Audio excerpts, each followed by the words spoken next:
আসসালামু আলাইকুম, welcome back to my channel.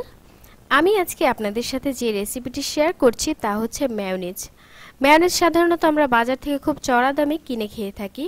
বাসায় তৈরি করতে অনেক সময় আলসামি করি বা অনেক সময় জানিও না। আর সেই মেয়োনিজটা আমি একেবারে রেস্টুরেন্ট স্টাইলে পারফেক্ট কিভাবে তৈরি করে তারা, সেই প্রসেসটা ফলো করে আপনাদের সাথে শেয়ার করছি। অবশ্যই এই রেসিপিটা পুরো ফলো করবেন, তাহলে বুঝতে পারবেন এই মেয়োনিজটা কিভাবে তৈরি করতে হয় এবং কতটা সহজ, খেতেও অনেক মজার। আমি কেনা মেয়োনিজ একেবারেই পছন্দ করি না, তাই বাসায় তৈরি করি। প্রথমে এর জন্য আমি এখানে নিয়েছি 3 কোয়া রসুনটা ছুলে নিয়েছি। আর এখন আমি হামানদিস্তায় একটু থেতলে নেব। আর যদি আপনারা ব্লেন্ডারে এই পুরো প্রসেসটা করেন, সেক্ষেত্রে আপনাদের রসুনগুলো এভাবে থেতলে নেওয়ার কোনো প্রয়োজন নেই। আমি হালকা এরকমভাবে দেখতেই পাচ্ছেন একটু থেতলে নেব। এখন যা যা উপকরণ এখানে আমি ব্যবহার করব, গুঁড়া দুধ নিয়েছি এখানে আমি 2 টেবিল চামচ পরিমাণে, নিয়েছি টেস্টিং সল্ট নিয়েছি আমি 1 চামচের 3 ভাগের 1 ভাগ, নিয়েছি চিনি নিয়েছি এখানে আমি 1 টেবিল চামচ পরিমাণে। আর রসুন তো আমি আপনাদেরকে দেখিয়ে দিয়েছি। আর নিয়েছি এখানে 1 কাপ থেকে একটু কম তেল। আর এখন আমি পুরো প্রসেসে চলে যাচ্ছি। অবশ্যই রান্নার তেল দিয়ে করতে হবে। এখন আমি দিয়ে দিচ্ছি মিক্সিং বলে একটা ডিম। আর একটা ডিমেই আমার অনেকগুলো মেয়োনিজ হবে, আর অনেকটা মেয়োনিজ হবে। আপনারা দেখিয়ে বুঝতে পারবেন কতটুকু হয়েছে। ডিমটা আমি নর্মাল টেম্পারেচারে রাখিনি, ফ্রিজ থেকে সরাসরি এনে তারপরে ভেঙে নিয়েছি। এখন দিয়ে দিচ্ছি সম্পূর্ণ গুঁড়া দুধটা এর মধ্যে, ডিমের মধ্যে সম্পূর্ণ গুঁড়া দুধটা দিয়ে তারপরে দিয়ে দিচ্ছি টেস্টিং সল্ট। আর এখন দেব চিনি। যেহেতু আমি টেস্টিং সল্ট ব্যবহার করছি, সেক্ষেত্রে আমি লবণটা ব্যবহার করব না।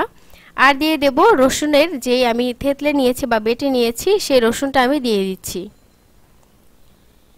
আর তেলটা কিন্তু এখন দিতে যাবেন না, তেলটা যখন আপনি মিক্সড করবে তখন দিবেন। আর আমি এখানে হ্যান্ড ব্লেন্ডারের সাহায্যে কাজটা করছি। আপনারা চাইলে একটা হ্যান্ড উইক্স দিয়েও করতে পারেন এবং ব্লেন্ডারেও করতে পারেন। যখন এরকম একটু সবকিছু মিশে যাবে, তখন আমি অল্প অল্প করে তেল অ্যাড করব। আর তেলটা একেবারে অ্যাড করতে যাবেন না, সেক্ষেত্রে কিন্তু একেবারে পারফেক্ট হবে না। অল্প অল্প করে আমি অ্যাড করব। দেখতেই পাচ্ছেন অল্প অল্প করে তেল দিচ্ছি। আর আমি হ্যান্ড মিক্সের সাথে খুব ভালোভাবে মিক্সড করে নিচ্ছি। মাঝখানে একটু চামচ দিয়ে নাড়াচাড়া করে দিলাম, দিয়ে আবারও খুব ভালোভাবে হ্যান্ড ব্লেন্ডারের সাহায্যে এটা ব্লেন্ড করে নিচ্ছি বা মিক্স করে নিচ্ছি।